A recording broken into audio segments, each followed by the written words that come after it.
Bueno, bienvenidos y bienvenidas al último video teórico del seminario.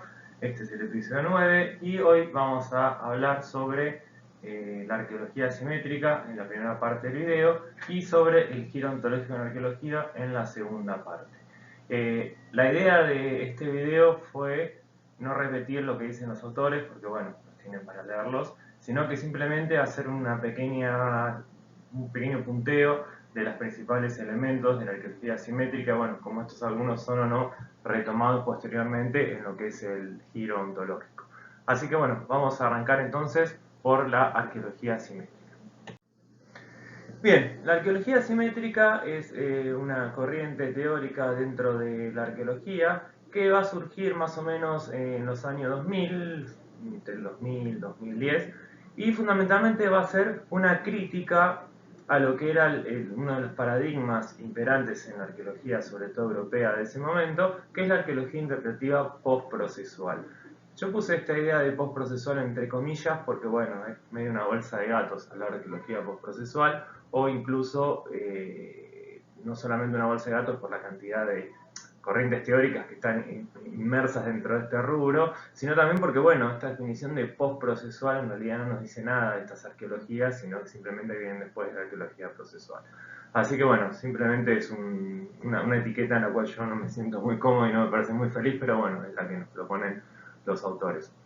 Así que bueno, para los que no son de arqueo, si quieren ampliar un poco más esto de qué es la arqueología postprocesual y demás, nos avisan y les subimos material para que lean.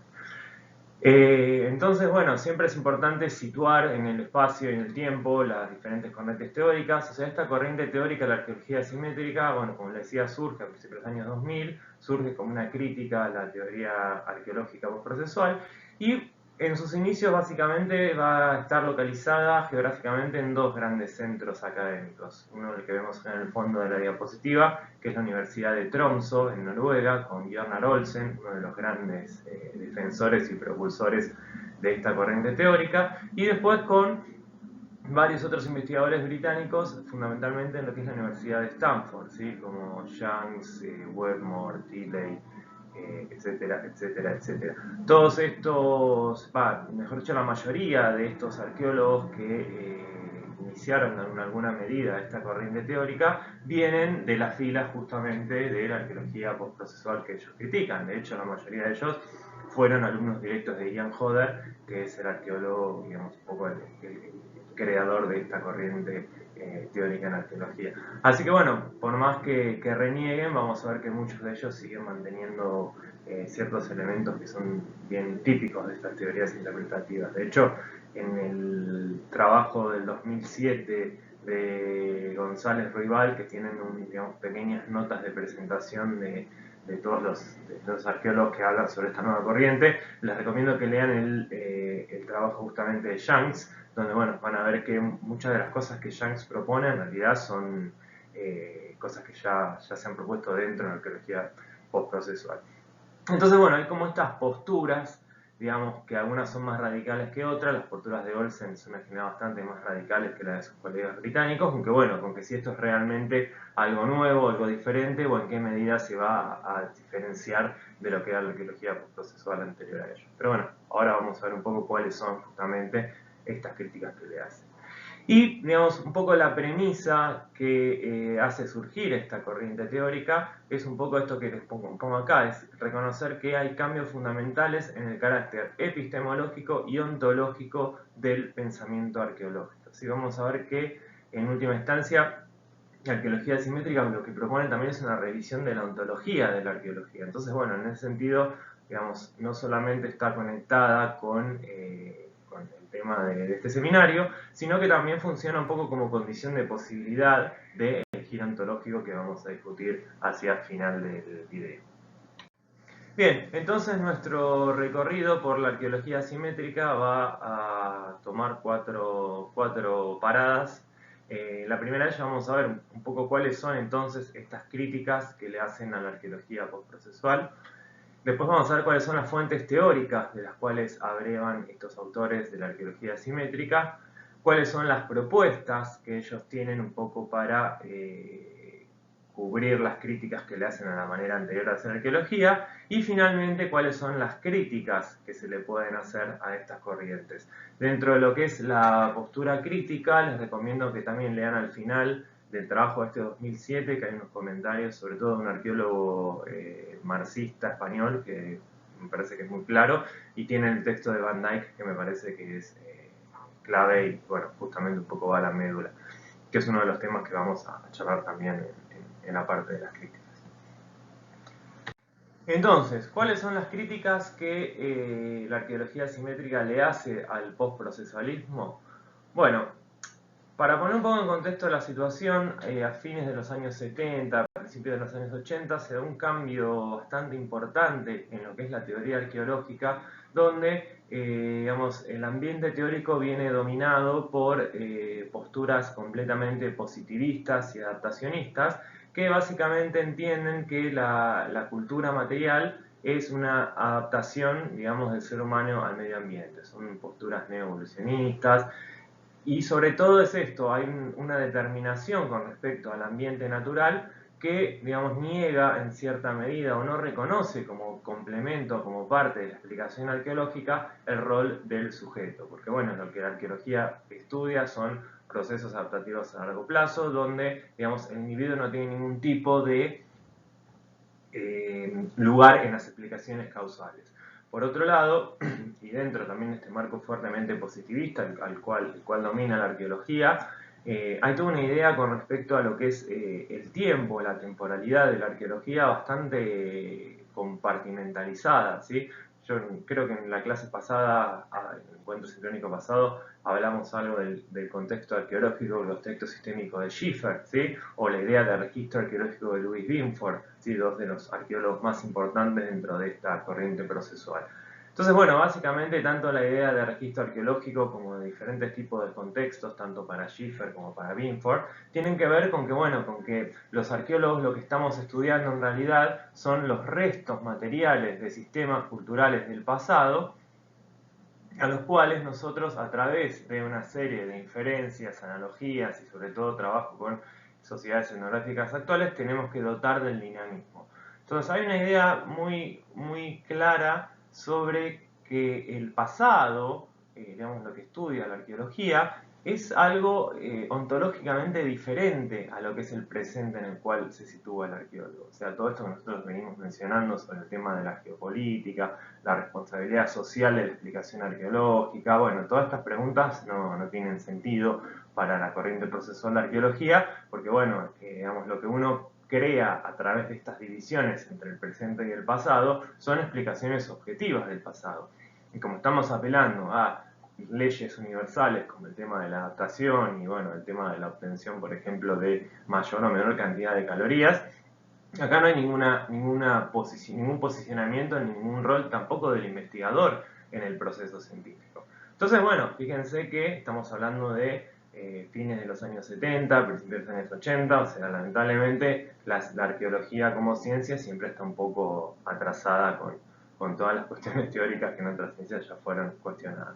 Bueno, a partir entonces de este muchacho, Ian Hodder, y una serie de alumnos de él, de la Universidad de Stanford, entre los que estaban Michael Youngs, Christopher Tilley, que también hay gente que se sumó de alguna manera a este nuevo giro simétrico, ellos van a sentar las bases para lo que se va a conocer como esta arqueología postprocesual. ¿Sí? Que como les decía, no es una etiqueta que a mí me haga muy feliz porque no nos dice nada, me dice que es algo que viene después de la arqueología procesual.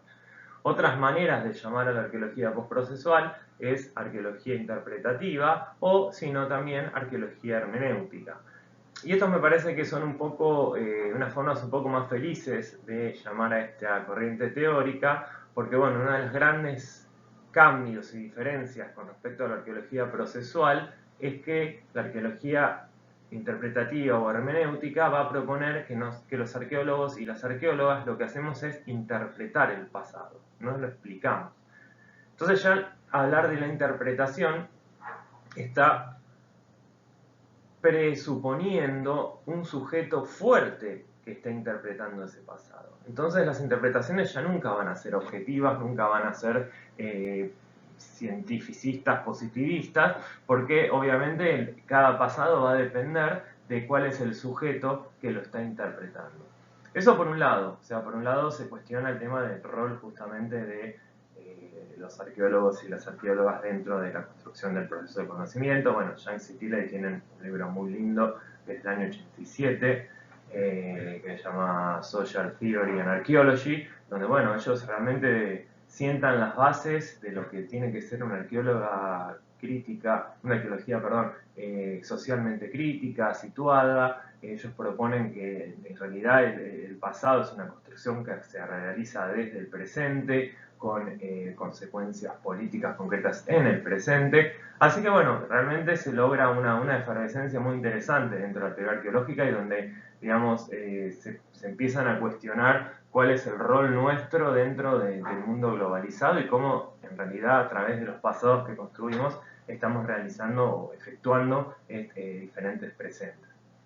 Entonces, bueno, hay una cuestión de responsabilidad política y una idea del individuo muy fuerte como centro o lugar donde se sitúan las interpretaciones. Y por otro lado, también se empiezan a trabajar con teorías de la agencia que vienen de la sociología y la teoría social, un poco como para visibilizar, digamos, a los diferentes sujetos, individuos o a las diferentes maneras que cobre la subjetividad en el pasado.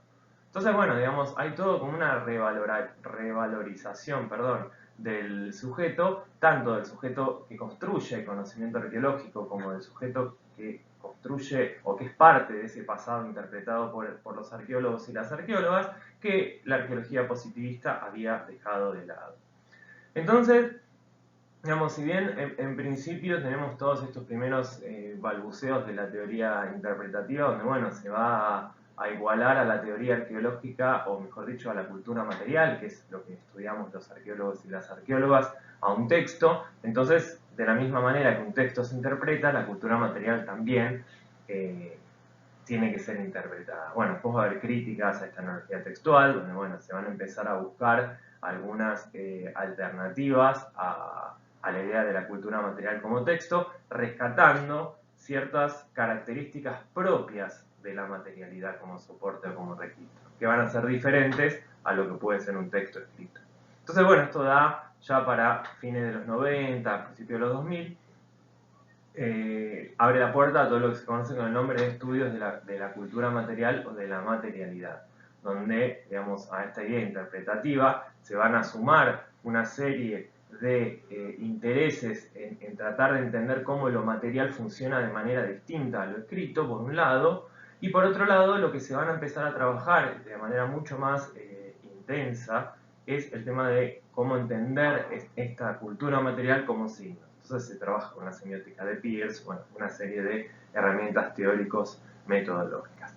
Pero bueno, lo que termina siendo esta arqueología interpretativa o hermenéutica, y acá es verdad lo que van a criticar las arqueologías simétricas, que después podemos ver si está bien o está mal, es que en realidad las cosas, los objetos, la materialidad, siempre van a ser entendidas como un signo, y en ese significado que van a tener las cosas, siempre el significado fundamental va a tener que ver con lo social o con lo cultural. Entonces, la cosa en sí, para retomar el dictum kantiano, no va a tener una importancia, porque la importancia real de las cosas y de los objetos es cómo están funcionando como signos dentro de sistemas sociales o culturales, ¿sí? Cómo codifican diferencias de poder, diferencias sociales, etcétera, etcétera, etcétera. Entonces, lo que van a cuestionar los arqueólogos simétricos es que justamente eso, si bien hay un llamado a volver a la materialidad, a volver a considerar las cosas, a volver a entender lo material por sí mismo, la arqueología interpretativa siempre va a tratar a la cosa como un epifenómeno de una instancia social y cultural, o sea, un signo que de otra cosa que puede ser la cultura, puede ser la sociedad, y no como la cosa es o funciona por sí misma, ¿sí? Esto tiene que ver con enfoques simbólicos y representacionales. O sea, en realidad la cultura material dentro de la arqueología interpretativa siempre va a ser un signo de otra cosa, y trabajar ese significado simbólico justamente lo que deberíamos hacer los arqueólogos y las arqueólogas. Entonces, bueno, un poco de la mano con esto, con pensar que los objetos terminan siendo epifenómenos de instancias sociales a culturales, en realidad se sigue manteniendo la dualidad cartesiana entre sujeto y objeto, que es una de las cosas que algunos programas dentro de la arqueología interpretativa o hermenéutica intentaron buscar. Hay un autor que se llama Julian Thomas, no sé si lo conocen, si no lo conocen les recomiendo que lo lean. Bueno, Thomas propone una arqueología heideggeriana, entonces va a empezar a laburar con el concepto de ser en el mundo y demás que vimos en los videos sobre Heidegger, para tratar de hacer una arqueología que supere las dicotomías entre naturaleza y cultura. Entonces, bueno, en cierta medida dentro del programa procesual, perdón, el programa postprocesual ya ni yo lo puedo decir, o interpretativo, está también esta voluntad como de superar estas dualidades modernas, cartesianas y demás cuestiones. Pero la realidad es que al tomar este enfoque, digamos, epistemológico, interpretativista, siempre en última instancia el sujeto va a quedar siempre en el centro de la interpretación. O sea, todo se va a limitar a una relación entre un sujeto, que puede ser tanto el sujeto arqueólogo o arqueóloga del presente, o el sujeto de las comunidades del pasado que estudiamos, que le va a dotar de significado a un mundo material que si no tiene esa mediación del humano, no tendría ningún tipo de significado. Entonces, bueno, lo que le van a criticar los simétricos en esta misma línea es que lo que están proponiendo la arqueología interpretativa es un enfoque humanista en las relaciones entre las personas y las cosas, porque justamente el polo más importante que le va a otorgar el significado a las cosas va a ser justamente el ser humano. Y bueno, esto es también una crítica que se le hace medio de costado, pero bueno, vamos a ver en qué sentido la arqueología simétrica no hace lo mismo que critica. Pero bueno, dicen que al estar basadas en teorías sociales de la agencia, como los trabajos de Bourdieu y sobre todo los trabajos de Giddens, lo que está haciendo la arqueología interpretativa es crear una idea de sujeto como autónomo, como libre, como capaz de decidir, que tiene que ver más con una postura política neoliberalista del presente de cómo funcionaron las cosas en el pasado. O sea que lo que hace esta arqueología interpretativa, al proponer sujetos fuertes en el pasado, que justamente sujetos que interpretan su vida cotidiana y a través de ello pueden elegir decisiones, pueden tomar decisiones, esta idea de la agencia como la capacidad de cambiar el orden de las cosas, primero es una forma muy occidental de pensar al individuo, y por otro lado tiene que ver con toda una ideología neoliberalista del individuo fuerte que se hace a sí mismo. Entonces, bueno, básicamente esta es un poco la síntesis, cuáles son las críticas que la arqueología simétrica le va a realizar a la arqueología interpretativa. ¿Y a partir de dónde se van a posicionar teóricamente estas personas? Bueno, los trabajos más importantes a los que ellos recurren van a ser trabajos de una disciplina relativamente nueva, que es lo que se llama la filosofía de la tecnología y de la ciencia, o también se lo conoce con el nombre de la sociología de la ciencia, que tiene que ver con un poco hacer algo así como unas mini o micro etnografías de los diferentes laboratorios, por ejemplo, donde se produce el conocimiento, y ver cómo trabaja el científico o la científica en la práctica concretamente. Y esto es lo que, un poco la propuesta de estas filosofías de tecnología y de la ciencia, es que bueno, es que no podemos entender cualquier descubrimiento científico si no lo entendemos en términos de que no es solamente un investigador o una investigadora que está, digamos, realizando ese descubrimiento, ese experimento, sino que eso no hubiera sido posible sin la intervención de las cosas, de los objetos, de los tubos de ensayo, de los microscopios. Entonces van a empezar a jugar con esta idea de que no hay algo así como una agencia humana solamente operando, sino que en realidad hay una agencia repartida entre el ser humano, el que está investigando, y una serie de actantes no humanos que también van a producir o van a hacer emerger el conocimiento en un ensamblaje entre todos ellos. Ahora vamos a ampliar un poco más esto cuando veamos la propuesta. Pero bueno, esto también se va a nutrir de lo que se conoce como la filosofía posthumanista, ¿sí? O sea, un poco también una reacción a la filosofía occidental, sobre todo las filosofías que tienen que ver con la conciencia, con el cuerpo, con la mente, con las dualidades, donde, bueno, y sobre todo con la dualidad naturaleza y cultura, o sea, lo que estos filósofos posthumanistas proponen es que tenemos que descentrar a los seres humanos en tantos seres autónomos independientes y empezar a reconocer justamente que las cosas, la tecnología, el medio ambiente, incluso los animales, son también protagonistas y agentes importantes en la historia de la humanidad. ¿Sí? No soy un experto en el tema, pero bueno, es una síntesis muy apretada. Los invito a que mañana en la clase, me imagino que alguien tendrá algo más para decir con respecto a esta filosofía posthumanista. Bien, uno de los elementos que van a tomar la arqueología simétrica de estas corrientes filosóficas es lo que se llama el principio simétrico.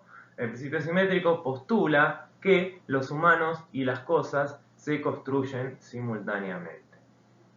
¿Qué quiere decir esto? Y acá también voy a abrir un pequeño paréntesis porque, digamos, hay una categoría dentro de la teoría arqueológica interpretativa, sobre todo en el giro más materialista, que es la categoría de objetivación, que en realidad es una categoría marxista que Daniel Miller, uno de los antropólogos que ha trabajado más con este tema de cultura material, desarrolla bastante bien. Entonces lo que nos va a decir Miller es que digamos, la objetivación es un proceso social en el cual se da de manera diferente y situada culturalmente, en el cual se van a generar, se van a distribuir las agencias y nos van a dar como resultado aquellas cosas que culturalmente se consideran como sujetos y como objetos. Entonces acá hay una construcción dialéctica del sujeto y el objeto. Son dos polos que no se pueden pensar de manera separada, porque lo que implica la objetividad, en el sentido de un mundo sin agencia, versus la subjetividad, digamos, cuáles son los seres del mundo que poseen agencia, siempre se van a estar definiendo de manera contrapuesta. Ahora, lo que propone el principio simétrico, y esto es lo importante, y esto es una de las cosas que los críticos de esta teoría no lograron comprender del todo, es que lo que van a partir, digamos, de lo que van a partir es que no hay ninguna cosa a priori. Uno no parte desde esta postura simétrica pensando que va a haber algo así como sujetos y objetos, sino que eso se va a construir de manera simultánea y contingente dependiendo de cada contexto particular. Entonces, lo que van a tratar de hacer, y lo vamos a ver también un poco más en la diapositiva que sigue, es como deshacerse de estos a priori, decir, bueno, no va a existir algo como un sujeto, algo como un objeto, no va a haber la agencia va a estar ni de un lado ni del otro, sino lo que se van a construir son cosas de manera simultánea, repartiendo las propiedades de manera particular en cada contexto. Y otra de las grandes fuentes teóricas de la arqueología simétrica, que bueno, lo van a haber citado en todos los trabajos que tenían en la biografía, es Bruno Latour, ¿sí? Que no les voy a hablar demasiado porque bueno, tienen el video que les armó Laura sobre el tema. Si no, simplemente voy a tomar esta idea de que lo que propone Latour con su teoría del actor red es tratar de ver de qué manera los modos, o mejor dicho, ver los modos en que los humanos y no humanos intercambian propiedades en el proceso de lograr un resultado, ¿sí? Entonces, un resultado, ¿sí? El resultado de un experimento, el descubrimiento de la penicilina, el que se les ocurra, en realidad va a ser un intercambio, un ensamblaje de propiedades entre agentes humanos y no humanos, en el cual nosotros no podemos a priori poner de qué lado va a estar la agencia. Bien, entonces, ¿qué van a hacer los arqueólogos simétricos con todo esto y con las críticas que vimos hace un rato? Entonces, en principio lo que van a proponer, y esto está bueno porque vamos a ver que es algo que también van a retomar los arqueólogos del giro ontológico, es reorientar los problemas epistemológicos a problemas ontológicos. ¿Qué quiere decir esto? Que no basta solamente con preguntarnos cuál es la forma de la interpretación arqueológica. Un ejemplo sería esto que yo les comenté hace un rato de la explicación versus la interpretación. Ese sería un problema epistemológico de la arqueología. Bueno, ¿cómo generamos el conocimiento arqueológico? ¿Sí? Los arqueólogos procesuales van a decir que la arqueología explica el pasado, mientras que los arqueólogos interpretativos van a decir que la arqueología interpreta y construye el pasado. Que los problemas sean ontológicos y no epistemológicos, lo que quiere decir es que no solamente me voy a preguntar por cuáles son los modos en los cuales yo puedo conocer ese pasado, sino también me voy a preguntar, bueno, ¿qué es ese pasado? ¿Qué forma tiene? ¿Cómo se vincula con el presente? Y cosas que tienen que ver con cómo son y no solamente con cómo las conocemos nosotros. Entonces, digamos, fíjense que yo les hablé de la cultura material, le hablé de sujeto, le hablé de objeto, le hablé de agencia, bueno, todas estas cuestiones que son conceptos teóricos de la arqueología interpretativa van a ser puestos en jaque ontológico por la arqueología simétrica y bueno, empezar a desarmar y a ver un poco más profundamente qué entendemos por cada una de estas categorías y empezar a pensarlas de manera no dualista, ¿sí? Porque eso es muy importante. Uno de los programas claves dentro de la arqueología simétrica tiene que ver justamente con derribar todas las grandes dualidades que son características del pensamiento moderno, ¿sí? Pasado, presente, sujeto, objeto, naturaleza, cultura, etcétera, etcétera, etcétera. Y eso también es importante, porque superar las dicotomías para ellos no significa situarnos en el otro lado. No es decir, bueno, o sea, como somos antirrepresentacionalistas y nos parece que la idea de individuo fuerte es neoliberal y sigue reproduciendo las dicotomías, vamos a hablar solamente de las cosas y nos olvidamos de los individuos. Porque de esa manera lo que estamos haciendo, como dice una arqueóloga colega, es hacerle trampa al solitario. En realidad, lo que se está buscando es mediar entre estos opuestos, o sea, tratar de superarlos a través de la mediación, ¿sí? Tómenlo como quieran, ¿sí? Yo en lo personal, abriendo un paréntesis, nota al pie, no creo que sea posible deshacernos de alguna de estas dualidades, pero bueno, la idea es que la arqueología simétrica busca una postura intermedia mediando entre estas cosas que en principio se nos presentan como sujetos, como objetos, como pasado, como presente, como naturaleza y cultura. ¿Cómo se da esta mediación? Se da justamente a través de considerar que la acción se va a llevar adelante por varias agencias activas en el mundo que no son exclusivamente humanas, pero que se constituyen de la misma manera que la agencia humana. Entonces, en principio, la agencia no va a ser algo exclusivo y excluyente de los seres humanos, sino que junto con la agencia humana van a surgir un montón de otras agencias, de otros, digamos, actantes no humanos, que también van a contribuir en la realización de una acción determinada. Entonces, las relaciones entre los seres humanos, entre las cosas y las entidades otras que humanas, como dice Alberti, van a ser una especie de caldo de cultivo donde en cual esas relaciones van a emerger a través de condiciones de enriedo, de ensamblaje, bueno, hay varios conceptos que van a estar usando en ese momento para escribir esas relaciones entre los humanos, los no humanos, las cosas, los animales, las cosas otras que humanas, etcétera, etcétera, etcétera. Pero la idea es que esto va a ser una especie de conjunto, de ensamble, de meshwork, bueno, hablan también de, ya se me fueron todos los términos, pero bueno, esta idea muy basada en la idea de rizoma de Deleuze y Guattari, esta idea de que, bueno, que en realidad se aplana completamente el panorama de las agencias y se ve cómo se van construyendo de manera relacional. No asumimos que va a haber una parte de ese rizoma que va a tener ya a priori mayor agencia que las demás. Entonces, bueno, esto es interesante y como decíamos anteriormente, no va a existir una división a priori entre reinos ontológicos. No vamos a partir de la suposición de que existe un sujeto, que existe un objeto, que el sujeto es el que tiene agencia y que el objeto es pasivo. Sino que la agencia va a ser el producto, va a ser el resultado, va a ser algo a posteriori de las relaciones y los ensamblajes entre los colectivos de humanos y no humanos. Y otro punto interesante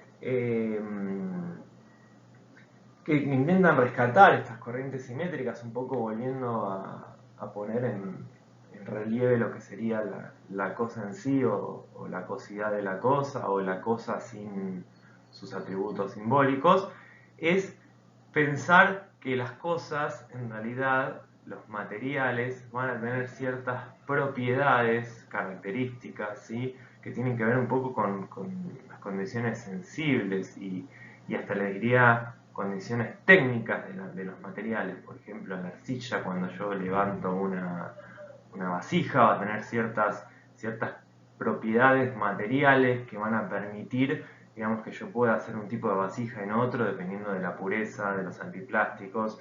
Da un ejemplo de cómo se construyen las paredes en un sitio en Próximo Oriente que se llama Yuk, y cómo los diferentes tipos de materia prima que tienen disponibles las personas hacen posible que las paredes sean construidas de cierta manera y no de otra. Entonces, esto es medio raro igual, debo reconocerlos. Es decir, bueno, o sea, yo no voy a entender que las cosas van a tener un significado puesto culturalmente por los agentes, que esta sería la idea de la materialidad, esta idea del proceso de objetivación entre los sujetos y los objetos, sino que los materiales tienen propiedades intrínsecas que hacen que interactúen con las personas de maneras diferentes. Entonces, en cierto punto podemos pensar que las cosas y los materiales también poseen una agencia determinada. O sea, si yo tengo una arcilla de mala calidad y quiero levantar una vasija de 2 metros, lo más probable es que eso no suceda. Entonces, empezar a entender estas propiedades intrínsecas e inmanentes a los materiales como un tipo de agencia y cómo esas agencias de las cosas se van articulando con las personas. ¿Sí? Hay un trabajo de Timothy Ingold, un antropólogo escocés que también trabaja mucho sobre estos temas, no, justamente se llama así, materiales versus materialidad, donde él critica, cuestiona estas teorías de la materialidad y propone que uno lea el texto con una piedra en la mano. Entonces, bueno, va como poniendo comentarios intertextuales sobre, bueno, cómo uno tiene que ir vinculándose con esa piedra a medida que va leyendo ese texto.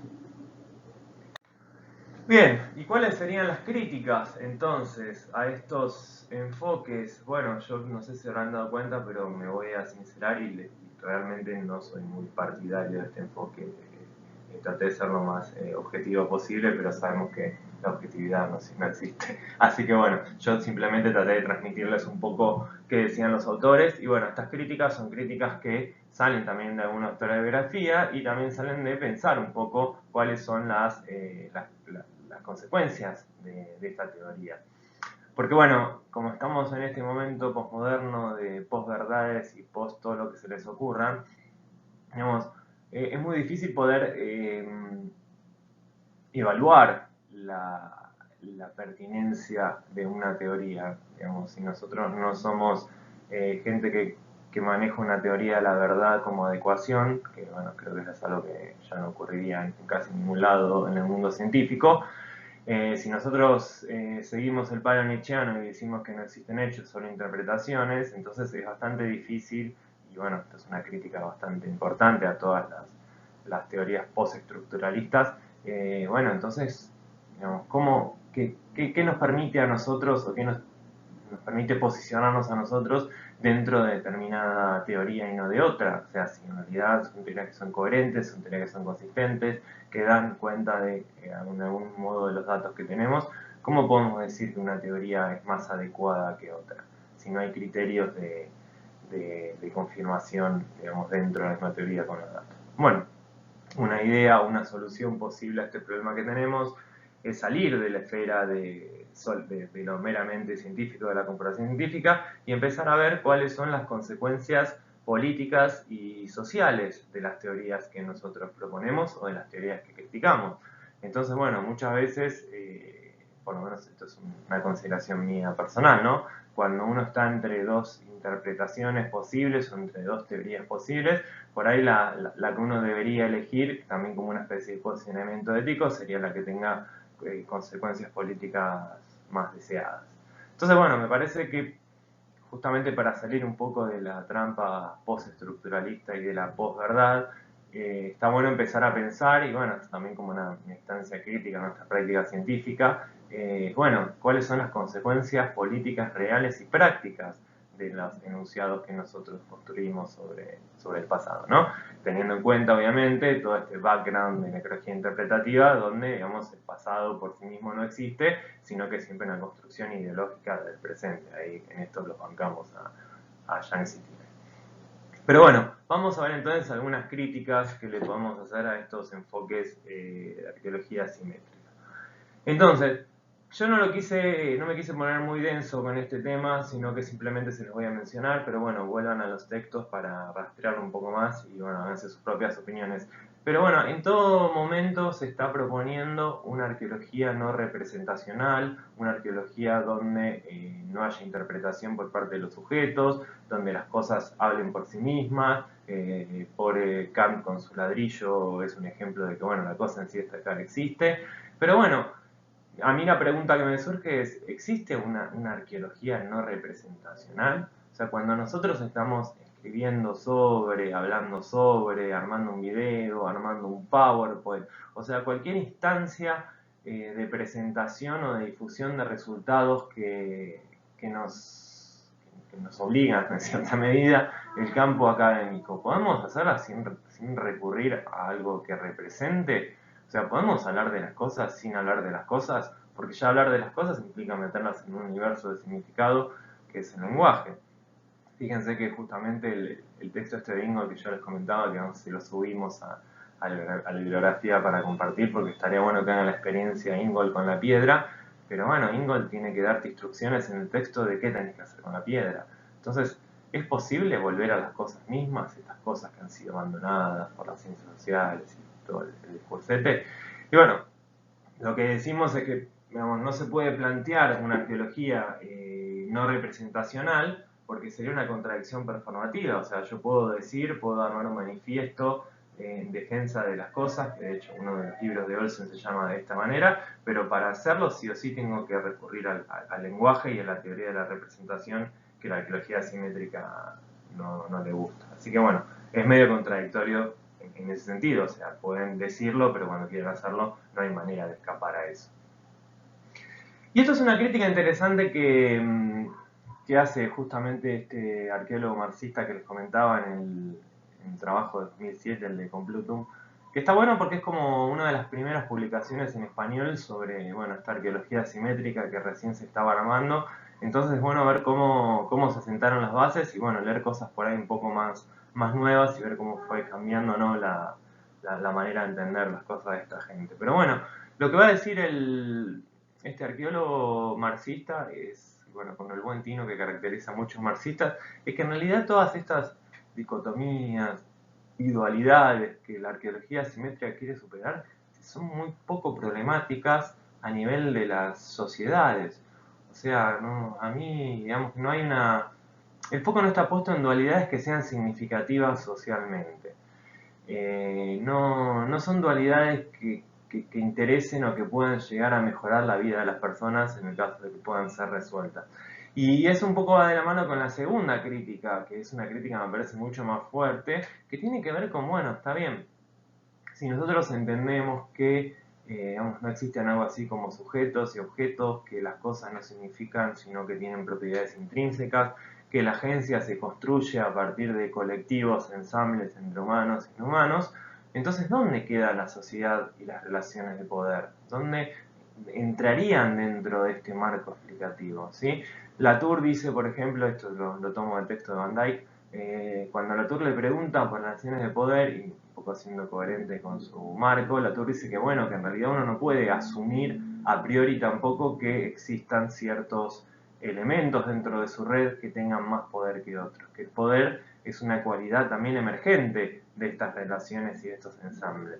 Pero bueno, si en realidad las relaciones y los ensambles son infinitos, no se llega nunca al poder. Entonces el poder no es algo importante dentro de las explicaciones. Y si el poder no está presente, tampoco lo está la sociedad. O sea, las diferencias sociales, los problemas de clase, bueno, todas estas cuestiones que el marxismo ha trabajado bastante bien. Entonces es una teoría arqueológica que, digamos, y esto también tomando un poco a Foucault, que esto que decíamos de los silencios de las teorías, ¿no? Bueno, justamente el gran silencio de la arqueología simétrica es la sociedad y son las relaciones de poder. Entonces, ¿qué tipo de arqueología estamos haciendo si no vamos a hablar de la sociedad y de relaciones de poder? Entonces, bueno, justamente hablando de la sociedad, relaciones de poder y sobre todo de la agencia distribuida, bueno, entonces, ¿qué pasa con la responsabilidad social? ¿Qué pasa con la responsabilidad del ser humano? Van Dyck usa un ejemplo muy bueno al respecto, que es el del muro que construyeron los norteamericanos en la frontera con México, y dice, bueno, buenísimo, nosotros podemos hacer todo un análisis de actor-red de ese muro, pero en realidad la gente que sigue tratando de cruzar el muro la van a seguir matando a tiros o muriéndose de sed en el desierto, y nuestro análisis en realidad no va a llevar a cambiar para nada esa situación. Entonces, bueno, por ahí llevándolo también un poco al extremo, no sé, pensemos, es un ejemplo bastante macabro, pero me parece que también va perfecto, con el tema de los campos de concentración de los nazis. Entonces, si nosotros decimos que en realidad la agencia está distribuida entre los sujetos y los objetos, en realidad el nazi no tiene la culpa de haber quemado judíos en los hornos, sino que en realidad la culpa es del nazi más el horno. Entonces, esa responsabilidad que en última instancia le cabe al agente humano, está como más repartida. O sea, el agente humano sería parcialmente responsable de este tipo de cosas. Bueno, yo les dejé algunas consignas para discutir la clase mañana, y una tiene que ver un poco con esto, con, bueno, si uno distribuye la agencia, ¿qué pasa con la responsabilidad social? Y bueno, esto viene de la mano justamente con cuáles son las consecuencias éticas de estas teorías, ¿sí? Y bueno, esto se lo dejo para que lo piensen ustedes. Entonces, si nosotros negamos o no le damos ningún tipo de rol explicativo a la agencia humana, o la tomamos a la agencia humana como otro producto emergente más, bueno, entonces, ¿qué pasa éticamente? Digamos, ¿cuáles son los valores que está proponiendo esta teoría con respecto sobre todo a lo que son los derechos humanos? Y vamos a ver nuevamente eso también en una de las frases que vamos a trabajar en un encuentro sincrónico. Y por otro lado, una pregunta interesante es, bueno, ¿qué pasa con los lugares donde se crea y donde se produce esta teoría? ¿Qué pasa con la geopolítica de esta teoría? ¿Sí? Como vimos, es una teoría que va a surgir de centros académicos nórdicos y anglosajones, y una de las características que tiene esta arqueología nórdica, anglosajona y la arqueología europea en general, es que no tienen otras alteridades que impugnen sus interpretaciones, sus teorías. O sea, los únicos que impugnan sus teorías son los mismos arqueólogos, o venimos a ser nosotros, los arqueólogos y las arqueólogas del tercer mundo, pero no van a tener una comunidad que se le va a plantar y no los va a dejar pasar al sitio porque no les gusta lo que están diciendo del sitio. Entonces son arqueologías que no surgen o no se construyen desde diálogos desde el ámbito de lo social. Entonces, lamentablemente, son arqueologías que van a ser completamente academicistas, porque son arqueologías que están pensadas para ser discutidas dentro de la academia y por la academia. Para estos arqueólogos de Europa y del mundo anglosajón, el otro en la teoría arqueológica somos nosotros, los arqueólogos americanos. No existe alguien que interpele. Bueno, por ahí los grupos New Age que les molesta que quieran hacer sus rituales en Stonehenge, etcétera, etcétera, etcétera, pero no hay una postura fuerte de las comunidades, que seguramente si uno las busca va a haber comunidades que no van a ser comunidades originales como en el caso de América, pero bueno, en definitiva no van a tener otros que interpelen sus interpretaciones del pasado. Entonces, bueno, es algo que termina siendo algo completamente académico. Bien, y para ya ir terminando, vamos también a sintetizar muy brevemente qué es esto del giro ontológico en arqueología, y bueno, para ello elegimos esta imagen de fondo, que es el jaguar perspectivista de Ribeiro de Castro, que nos mira, nos interpela con su mirada, mirándonos como presa desde la pantalla. Bueno, el giro ontológico, esto es importante destacarlo, es algo que viene después de la arqueología simétrica, y no necesariamente la gente que se engancha dentro del giro ontológico es adepta o practica una arqueología simétrica. Pero la realidad es que, nos guste o no, la arqueología simétrica también es una condición de posibilidad para poder pensar el giro ontológico en arqueología.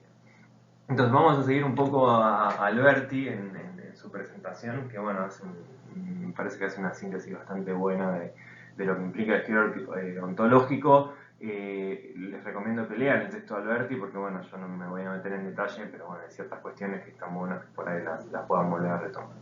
Entonces, en principio lo que va a decir Alberti, que estoy totalmente de acuerdo y me parece que es un buen punto de partida, es que bueno, que toda práctica de teoría arqueológica va a tener una ontología, ¿sí? O sea, queramos aceptarlo o no, si consideramos que la ontología es una teoría de la realidad y del ser, o sea, cómo funciona la realidad, cuáles son las cosas que son y cuáles son las relaciones entre las cosas que son, toda teoría y toda práctica arqueológica va a tener una ontología detrás, una ontología en términos de Hilo Castro naturalista, que se van a traer esa cultura, etcétera, etcétera, etcétera, pero siempre va a haber una. Entonces, el primer paso me parece para hacer este giro ontológico, empezar a reconocer entonces cuáles son estos elementos de esta ontología nuestra que llevamos como una especie de anteojo, como dijimos la otra vez, y que a través de esa ontología vemos la realidad, que es un poco, digamos, el objetivo que les planteamos en la primera unidad del seminario cuando estuvimos revisando las posturas de algunos de los filósofos más importantes de Occidente. Entonces, ¿qué pasa? Primero, no existía esta ontologización de la teoría arqueológica en principio, o sea, porque en realidad no había algo así como una ontología dentro de la arqueología. La ontología era algo que pertenecía al otro cultural, era algo que tenía que ver con una cuestión más o menos exótica, que bueno, que teníamos estos otros culturales que tenían otras maneras de ver el mundo. Pero lo que dice Alberti, que es interesante y un poco lo que lleva a repensar este giro ontológico, es que nuevamente jugando con las categorías de epistemología y ontología. ¿Qué nos decía Alberti siguiéndolo también a Viveiro? Dicen, bueno, ¿qué pasa? La antropología, antes del giro ontológico que discutimos en videos anteriores, tomaba que estas ontologías otras eran epistemologías, no ontologías. Entonces, ¿qué significa esto? Significa reproducir un poco la lógica del multiculturalismo, que ya también hemos criticado este hartazgo en varios de los videos y de los autores que vimos en el seminario. ¿Qué significa esto? Que la ontología sea tomada como epistemología. Significa que yo las teorías nativas acerca del ser las estoy tomando como una manera de entender la realidad y no como una forma de que la realidad es. Entonces hay algo así como una realidad que es independiente o que es la misma para todos, pero a través de esa realidad es vista a través de lentes de diferentes ontologías. ¿Sí? ¿Se entiende la diferencia? Entonces, un poco por eso la postura del multiculturalismo, que va a existir una naturaleza que es la misma para todos, que es obviamente la que construimos nosotros los occidentales, y sobre esa naturaleza va a haber diferentes culturas que les van a dar diferentes interpretaciones. Un poco la idea de pensar la ontología como epistemología es eso, es decir, bueno, o sea, estas formas nativas de entender la realidad es como una especie de distorsión epistemológica de una realidad que en el fondo es la misma para todos y todas las culturas. ¿Qué es lo que nos van a proponer estos autores? Es tomar en serio las ontologías nativas, ¿sí? Es raro, pero bueno, me parece que está bueno, me parece que la gente que trabaja en los Andes en particular, que es el lugar donde trabajamos nosotros, siempre nos tomamos en serio las ontologías nativas. En un momento pensamos que no eran reales, ¿sí? Pero bueno, digamos, esta gente está hablando para un público un poco más grande que nosotros los andinos. Entonces, bueno, ¿qué significa tomar en serio las ontologías nativas? Es justamente destruir esta idea del multiculturalismo donde va a existir una realidad que es independiente de las diferentes miradas sobre esa realidad y que cada una de estas realidades, cada una de estas epistemologías en realidad va a representar una ontología particular. Y que estas ontologías particulares, justamente acá hay esta idea de tomar en serio, van a tener el mismo nivel o el mismo valor que la ontología occidental. ¿Sí? Entender que en realidad la ontología occidental, que, bueno, la cartesiana, moderna, dualista, etcétera, etcétera, etcétera, es simplemente una más de las ontologías posibles y que las otras ontologías tienen el mismo valor o tienen la misma condición que la ontología occidental. Y esto me gustó mucho, esto es algo que también toma Alberti, pero lo va a tomar también de la propuesta de Viveiros, ¿Qué es esto de que el pensamiento nativo, o sea, este perspectivismo ameríndio que nos propone Viveiros, entenderlo también y verlo como una forma de problematizar las categorías occidentales? O sea, ante una postura dicotómica de Occidente con respecto a las divisiones entre naturaleza y cultura, el perspectivismo amerindio nos puede servir justamente para relativizar y cuestionarnos nuestras categorías globales frente a un mundo o un universo donde lo que existen son, digamos, multinaturalismos y no multiculturalismos. Entonces, en este punto me parece muy interesante y es también algo muy, muy antropológico en el fondo. Esto de decir, bueno, en realidad las categorías de la alteridad que nosotros construimos, digamos, no solamente tienen como objetivo explicar esa alteridad, sino que también tienen como objetivo explicarnos y ponernos los límites interpretativos a nosotros mismos. Y bueno, y dos puntos más para pensar con respecto a este giro ontológico. Nuevamente los remito al trabajo de Alberti como para hacer un poco más fina esta genealogía. Es que bueno, otra de las cosas que propone el giro ontológico es pensar las ontologías como abiertas. Esto es interesante porque esto es un contrapunto bastante importante con las ontologías clásicas de la filosofía occidental, que bueno, que siempre nos van a hablar, se acuerdan de bueno, cuáles son los principios del ser, los primeros principios, más que nada de las ontologías de vertiente aristotélica. Bueno, acá no va a haber primeros principios, no va a haber esencias, sino que va a haber ontologías abiertas, y acá se ve un poco el diálogo con la arqueología simétrica, porque bueno, digamos, no va a haber esencias anteriores, sino que lo que van a ocurrir son fenómenos y ensambles que van a ser contingentes, temporales e ilimitados. Esto también tiene que ver un poco con esta idea del perspectivismo, depende de dónde nos paremos, desde qué punto de vista las cosas pueden ser una cosa y no pueden ser otra, o pueden ser una cosa en una situación y otra diferente en otra situación. Entonces, no cerrar, no esencializar la ontología, sino dejarla abierta para pensar estas ontologías contingentes. Y bueno, y uno de los problemas, que también se los dejo para que lo pensemos y si hacemos a tiempo lo discutamos, es el problema de la inconmensurabilidad, ahí está, de las ontologías. ¿Qué significa esto? Significa que si yo reconozco que, digamos, existen tantas ontologías como visiones del mundo hay, que no van a ser justamente visiones del mundo en el sentido representacional, sino que van a ser efectivamente principios que estructuran una realidad, entonces van a existir un montón de realidades diferentes de acuerdo al régimen ontológico en el cual nos planteemos. Entonces, si nosotros ya reconocemos eso, ¿de qué manera se puede realizar las traducciones entre una ontología y otra? ¿Sí? Esto un poquito lo mencioné en el video sobre Escolá y Viveiro. Es decir, bueno, o sea, ¿cómo yo puedo dar cuenta de una ontología perspectivista o relacional sin hablar de categorías de naturaleza y cultura? O sea, sin que el lenguaje en cierta medida me violente esa ontología, porque ellos directamente no tienen términos para naturaleza y cultura. Entonces, bueno, no es un problema menor. ¿De qué manera desde una ontología diferente se pueden abordar estas ontologías otras y cómo se pueden traducir o cómo se pueden utilizar para pensarse entre sí? Así que bueno, eso es todo lo que teníamos para contarles con respecto a esto. Van a tener en el campus entonces las frases que vamos a usar como disparadores mañana. Así que bueno, muchas gracias por su atención como siempre y nos vemos mañana.